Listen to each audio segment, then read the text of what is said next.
وعلى آلك وأصحابك يا نور الله.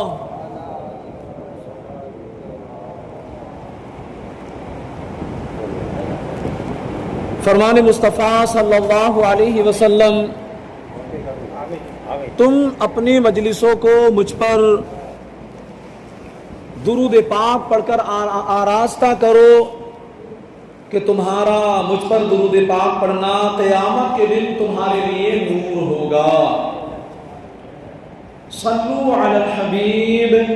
صلی اللہ علی محمد صلی اللہ علیہ وسلم. پیارے محترم اسلامی بھائیوں، حج کا پربہار موسم چل رہا ہے اور حج کے ایام قریب سے قریب تر ہوتے جا رہے ہیں. عاشقان رسول، سعادت مند اسلامی بھائی،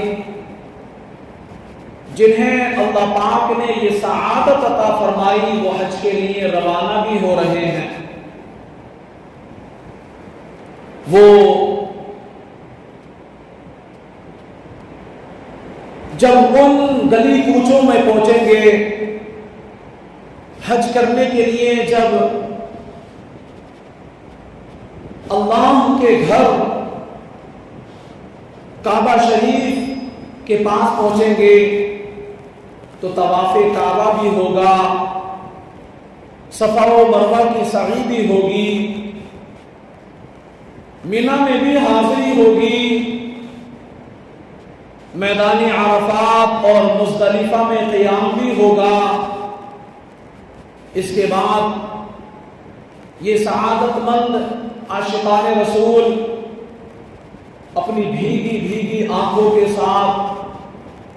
دل میں عشق رسول کی شمع روشن کیے روضہ رسول پر حاضری دیں گے اور پھر اپنی قسمتیں جگائیں گے. رسول پاک صلی اللہ علیہ وسلم کے در اقدس پر وہ سب کچھ پائیں گے جو ایک عاشق رسول کو ملتا ہے. ہمیں بھی اپنے دلوں میں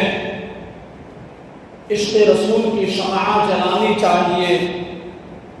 میں نے جس آیہ کریمہ کی تلاوت کی، میرا تمہارا ساری کائنات کا پالنہار حقیقی اللہ رب العالمین ارشاد فرماتا ہے، وَمَن يَخْرُجْ مِن بَيْتِهِ مُهَاجِرًا إِلَى اللَّهِ وَرَسُولِهِ، کہ جو اپنے گھروں سے اللہ اس کے رسول کی طرف ہجرت کر جاتے ہیں،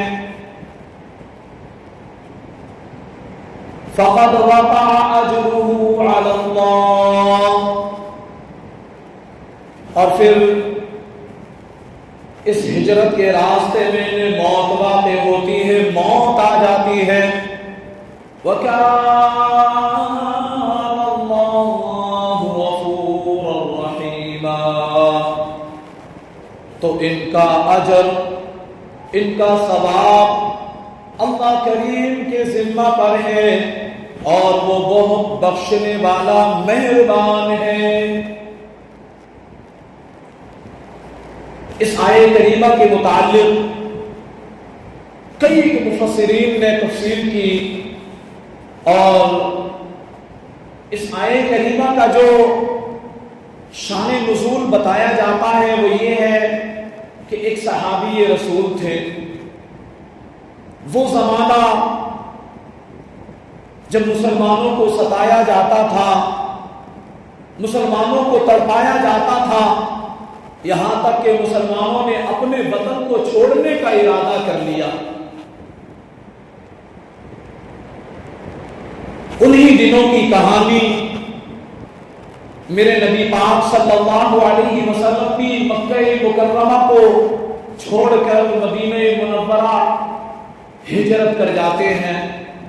جب آپ چلے گئے، کثیر تعداد میں صحابہ کرام بھی چلے گئے، مدینہ طیبہ ہجرت کر گئے، تو یہ جو صحابی رسول تھے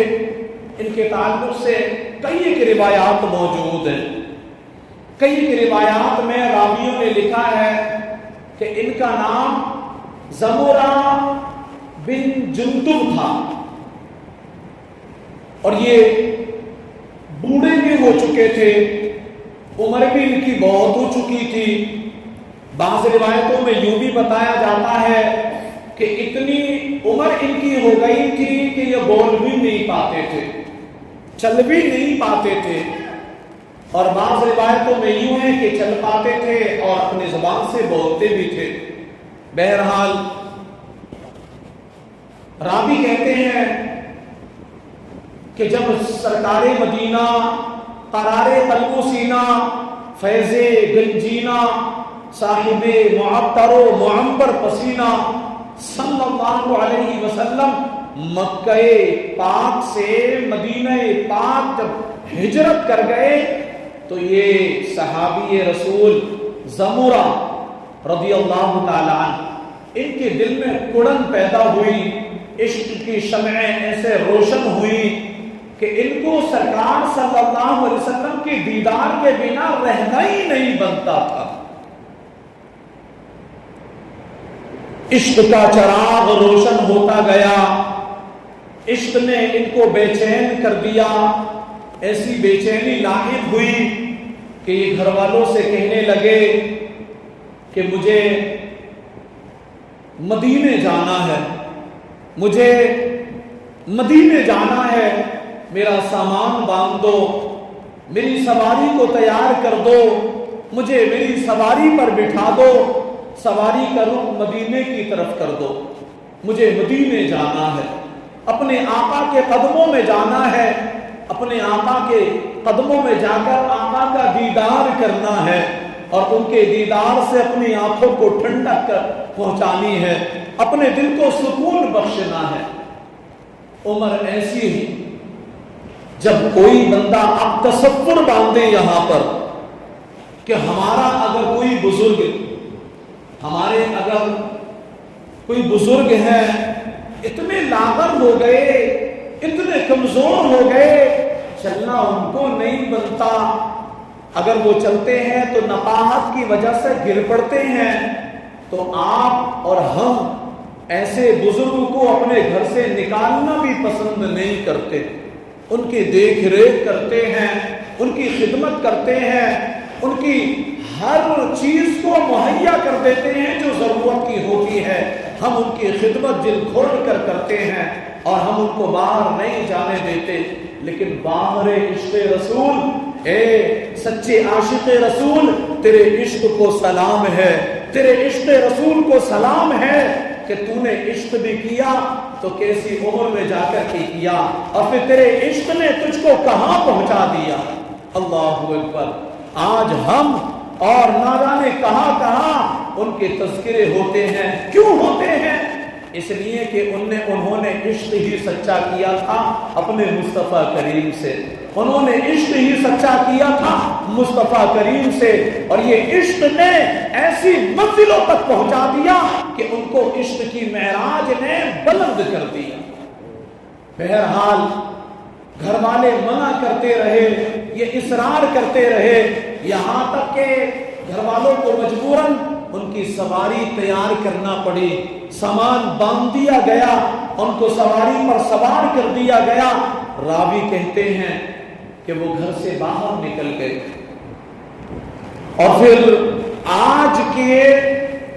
پیمانے کے حساب سے تقریباً وہ 11 کلومیٹر اپنے گھر سے باہر نکل کر کے سفر کیے تھے، اور پھر ان کی روح قبض عنصری سے پرواز کر گئی، ملک الموت نے ان کی روح کو قبض کر لیا۔ جو صحابہ کرام جنہوں نے ان کو دیکھا اور پھر ان کے تعلق سے سنا کہ نبی پاک صلی اللہ علیہ وسلم کے دربار میں حاضری دینے کے لیے گھر سے نکلے تھے، بڑے بیتاب تھے، بڑے بے چین تھے، سرکار کا دیدار کرنا چاہتے تھے۔ سرکار کے عشق نے ان کو اتنا بے چین کر دیا کہ گھر میں ان کا رکنا دشوار ہو گیا تھا۔ جب انہوں نے یہ سنا تھا اور جب ان صحابی رسول کو ان کے گھر سے تقریباً 11 کلومیٹر کے فاصلے پر جب ان کو مردے کی صورت میں پایا تو وہ تمنا کرنے لگے کاش یہ مدینہ پہنچ جاتے، کاش یہ سرکار کے قدموں میں پہنچ جاتے اور ان کی ہجرت مان لی جاتی، ان کی ہجرت مان لی جاتی۔ اس وقت میں میرے نبی پاک صلی اللہ علیہ وسلم کو جب پتہ چلا تو پھر میرے نبی پاک صلی اللہ علیہ وسلم نے ان کے تعلق سے کئی ایک بشارتیں بھی سنائی، اور پھر نبی پاک صلی اللہ علیہ وسلم پر یہ آیت کریمہ نازل ہوئی۔ کیا آیت کریمہ؟ وَمَن يَخْرُجْ مِن بَيْتِهِ مُهَاجِرًا إِلَى اللَّهِ وَرَسُولِهِ، جو اپنے گھر سے اللہ اور اس کے رسول کی طرف ہجرت کر جاتے ہیں، ہجرت کے لیے نکل پڑتے ہیں، ثُمَّ يُدْرِكُهُ الْمَوْتُ، پھر انہیں موت نے آ لیا، فَقَدْ وَقَعَ أَجْرُهُ عَلَى اللَّهِ، تو ان کا ثواب، ان کا اجر اللہ کریم کے ذمہ کرم پر ہے۔ اور پھر آگے فرمایا وَكَانَ اللَّهُ غَفُورًا رَحِيمًا، اور اللہ بخشنے والا مہربان ہے، وہ تو اپنے بندوں کو بخشتا ہے۔ اب یہاں دیکھنا یہ ہے بندے کی نیت کدھر کی ہے، توجہ ہے نا، بندے کی نیت کدھر کی ہے۔ اگر نیت اچھی تو منزل پار، نیت سچی تو منزل آسان۔ صحابی رسول کی نیت تھی سرکار مدینہ، قرار قلب و سینہ، فیض گنجینہ، صاحب معطر و معمبر پسینہ صلی اللہ علیہ وسلم کے قدموں میں حاضری دوں گا، آپ کے دیدار سے اپنی آنکھوں کو ٹھنڈک کروں گا، یہ ان کی نیت تھی۔ اور اللہ پاک نے اس نیت کی برکت سے یہ آیت کریمہ نازل فرما دی کہ تمہاری نیت کے مطابق تم مہاجرین میں سے ہو، تم ہجرت کرنے والوں میں لکھ دیے گئے۔ اور مسلمانوں، واقعی ہمارے بزرگوں کو بھی یہ شوق رکھنا چاہیے کہ جب آخری عمر پہنچ جائے تو عشق رسول کی شمعان کے سینے میں زیادہ دھڑکنے لگے، وہ حج کے لیے بےتاب ہو جائیں، وہ حاضری مدینہ کے لیے بےتاب ہو جائیں، ان کے دلوں میں بس ایک لگن ہو، مجھے سرکار کے روزے پر حاضری دینا ہے، مجھے مدینہ منورہ کی گلیوں میں جانا ہے، میرے آقا صلی اللہ علیہ وسلم کے روزے انور پر حاضری دینا ہے۔ بس یہ ان کی آرزو ہو جائیں، ان کی تمنائیں ہو جائیں، ان کی کڑنیں ہو جائیں، اللہ نے چاہا تو یہ کڑن ان کو وہاں تک پہنچا دے گی۔ جی ہاں، کئی ایسے واقعات ہیں کہ بندہ جب اپنے دل میں یہ شوق پالتا ہے، محبت رسول کی شمع جلاتا ہے، تو میرا مولا کرم فرماتا ہے اور پھر ان کو ان کے نیت کے مطابق وہ کام کر دیتا ہے جن کی وہ نیت کرتے ہیں، جن کا وہ عزم کرتے ہیں۔ ایک واقعہ میں نے بھی پڑھا کہ ایک شخص تھا اور وہ عالم دین تھے، ظاہری اسباب ان کے پاس نہیں، بظاہر ان کے پاس مال و دولت نہیں کہ وہ حج کر سکیں، وہ حاضری مدینہ دے سکیں، لیکن ان کے دل میں کڑن تھی، کاش میں بھی مدینے کی حاضری دے سکوں، مجھے بھی رسول پاک صلی اللہ علیہ وسلم کے روزے کی زیارت نصیب ہو جائے، مدینے کی گلیوں کو چومنا نصیب ہو جائے، حج کی سعادت نصیب ہو جائے، یہ کڑن لیے ہوئے تھے۔ پھر ان کے دل نے چاہا کہ کم از کم اتنا تو میں کر سکتا ہوں کہ پاسپورٹ بنوا لوں، پاسپورٹ میں جتنا بھی خرچہ آتا ہے زیادہ سے زیادہ 5,000 6,000 7,000 یا 10,000 میں بنوا لیتا ہوں۔ پھر وہ فرماتے ہیں کہ میں نے قدم آگے بڑھایا، پاسپورٹ بنوا لیا۔ ان کا بیان ہے کہ میں نے پاسپورٹ بنانے کے لیے تمام ڈاکومنٹس جمع کر دیے اور پھر وہاں جا کر کے اپنا پاسپورٹ آن لائن کرا کر کے پاسپورٹ بنوا لیا۔ اب پاسپورٹ آنا باقی تھا کہ جتنے دن بھی لگتے، مہینہ لگتا یا 1.5 مہینہ لگتا، ابھی وہ پاسپورٹ آنے والا تھا کہ جیسے ہی پاسپورٹ آیا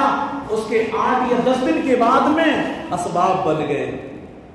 مدینہ طیبہ کی حاضری کے اسباب بن گئے، عمرے پر جانا نصیب ہو گیا۔ یہ ہے گڑن، یہ ہے سچی عقیدت و محبت کہ جب بندہ کوشش کرتا ہے میرا مولا اس کوشش کو اپنی بارگاہ میں قبول فرما لیتا ہے، میرا مولا کرم فرماتا ہے، نوازشات کی برسات فرماتا ہے۔ تو ہمیں چاہیے کہ ہم کم از کم ارادہ تو بنائیں، پھر باقی کرم ان کا کہ جیسے وہ چاہتے ہیں ہم ان کی رضا میں راضی ہیں، وہ جو چاہیں گے وہی ہونا ہے۔ آپ دیکھیں دنیا میں کتنے لوگ موجود ہیں، کتنے لوگ موجود ہیں، بڑے بڑے مالدار اس دنیا میں پڑے ہوئے ہیں، بڑے بڑے سرمایہ دار اس دنیا میں ہیں، لیکن کیا سب حج کرتے ہیں؟ نہیں کرتے، سب حج نہیں کر پاتے۔ کیوں؟ اس لیے کہ اس در سے ان کا بلاوا ہی نہیں آتا، جس کا بلاوا آتا ہے ان کے اسباب بن جاتے ہیں، پھر وہ بڑی خوشی کے ساتھ جھومتے ہوئے آقا کے دربار میں سلامی پیش کرنے حاضر ہوتے ہیں، وہ طواف کعبہ بھی کرتے ہیں، وہ میدان عرفات میں قیام بھی کرتے ہیں، مزدلفہ میں قیام بھی کرتے ہیں، وہ مینا میں حاضری بھی دیتے ہیں، وہ وہاں جاتے ہیں، ان کی قسمت انگڑائی لیتی ہے تو وہاں کی حاضری ان کو نصیب ہوتی ہے۔ ایک واقعہ میرے سامنے بھی یوں پیش آیا تھا، بڑا غریب شخص تھا، میں مدھیہ پردیش میں اجین ضلع ہے وہاں پر رہا کرتا تھا، تو وہاں پر ایک بڑا غریب شخص تھا بیچارہ، جھونپڑ پٹی میں رہنے والا اور 5 وقت کا نمازی، فجر میں سب سے پہلے آنے والی اس کی عادت، کیا بتاؤں کہ اس کے چہرے پر نیکی کا نور تھا، وہ فجر میں سب سے پہلے آتا تھا اور آ کر کے درود و سلام پڑھنا شروع کر دیا کرتا تھا۔ کبھی کبھی جب میں اذان کے وقت آتا، اذان پڑھتا تو اس شخص کو دیکھا کرتا کہ وہ مجھے روتا ہوا ملتا تھا، دعائیں مانگ رہا ہوتا ہے اور کچھ تو مانگ رہا ہے، بس اس کی ہچکیوں کی آواز آتی تھی کہ وہ ہچکیاں لے لے کر رو رہا ہے، لیکن جیسے ہی میرے پیر کی آہٹ کو سنتا فوراً تھمک جاتا، فوراً رک جاتا، اپنی ہچکیوں کو روک لیتا۔ لوگ جو ہے ہر کہیں الگ الگ مزاج کے لوگ ہوتے ہیں، تو وہاں بھی کچھ ایسے مزاج کے لوگ تھے کہ جو مذاق مسخری کرنے والے تھے، اس شخص کو پکڑتے وہ لوگ اور کہتے کہ تم مدینہ جانا چاہتے ہو، درخواست لگا دو، درخواست لگا دو، مدینہ چلے جاؤ گے۔ اس نے کہا ایسی بات ہے؟ کہا ایسی بات ہے۔ بس اس کے دل میں جو ہے یہ کڑن ہوئی اور پھر اس نے درخواست لگا دی۔ اب جب اس نے درخواست لگائی، حج کا موسم تھا، حج کا مہینہ چل رہا تھا، حج کا مہینہ آنے والا تھا، موسم حج کے ایام تھے، درخواستیں لگ رہی تھی، اس نے جا کر کے درخواست دی، اللہ کا کرم ایسا ہوا اس پر کہ اس کی درخواست قبول ہو گئی۔ ساتھ میں کوئی اسباب نہیں، مال نہیں، کھانے کے لیے لالے پڑے ہوئے ہیں، جھوپڑ پٹی میں رہنے والا ہے، لوگ مذاق کر رہے ہیں، درخواست دے دو۔ لوگوں کے کہنے پر اس نے درخواست دے دی، عشق میں مچلتا تھا نا، اس کے دل میں عشق کی شمع جلتی تھی، درخواست دی، قبول ہو گئی، اور پھر کرم ہوا رب کا، تو کیسا کہ اس کا نام سرکاری بیسس پر جو ہے کچھ رقم ملتی تھی، کالونیا جس کو بولتے ہیں جو بھی، تو دونوں میاں بیوی کا نام اس پر چڑھا ہوا تھا۔ ادھر درخواست منظور ہوئی، ادھر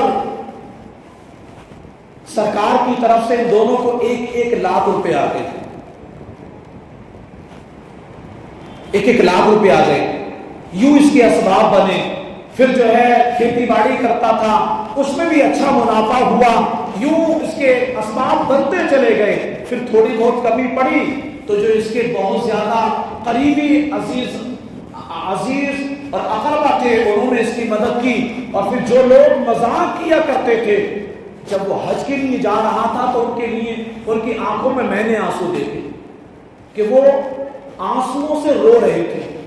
کہ واقعی ہم تو دیوانہ کہتے تھے، دیوانہ ہے، اور یوں ہی مذاق کیا کرتے تھے. اور اس دیوانے نے درخواست لگائی، اللہ نے منظور فرما لی، اللہ نے منظور بھی فرما لی. اور پھر اس کے اسباب تھے نہیں، لیکن اللہ نے کس طریقے سے اسباب اس کے مہیا کر دیے. جب میرا رب کسی کو اٹھاتا ہے تو بلندیوں کو پہنچا دیتا ہے. جب رب کسی کو اٹھاتا ہے تو کسی کو گرانے کی مجال نہیں. جب میرا رب عز و جل کسی کے دلوں کو بہتر بنانا چاہتا ہے تو اسباب بنتے چلے جاتے ہیں، کیونکہ میرے رب کا نام مسبب الاسباب بھی ہے کہ وہ اپنے بندوں کے لیے 1000 سبب کے دروازے کھولتا ہے. تو اس کے لیے بھی دروازے کھل گئے اور پھر یہ بڑی خوشی کے ساتھ جھومتا ہوا مدینہ منورہ حاضر ہو جاتا ہے. دونوں میاں بیوی جاتے ہیں. تو پیارے مسلمانوں، دل میں کڑن ہونی چاہیے، دل میں لگن ہونی چاہیے، دل میں عشق ہونا چاہیے. اور پھر ہمارے دل میں عشق ہوگا، لگن ہوگی، اور اس پر مہر میرے رب کی لگے گی اور رسول پاک صلی اللہ علیہ وسلم کی طرف سے بلاوا آئے گا. انشاءاللہ پھر ہم بھی مدینہ منورہ جھومتے ہوئے جائیں گے. اللہ پاک ہم سب کو مدینہ منورہ کی حاضری کی سعادت نصیب فرمائے. مدینہ منورہ کی حاضری کے لیے مچلنے والا ہم سب کے سینوں میں دل عطا فرمائے اور برسنے والی رسول پاک صلی اللہ علیہ وسلم کے عشق میں آنکھیں عطا فرمائے اور ہم سب کو مدینہ منورہ یوں مچلتے اور یوں جھومتے ہوئے جانا نصیب فرمائے. آمین بجاہ النبی الامین صلی اللہ علیہ وسلم. صلو علی الحبیب صلی اللہ علی محمد صلی اللہ علیہ وسلم. کھڑے ہو جائیں، صفوں کو درست فرما لیں اور سنت ادا فرما لیں.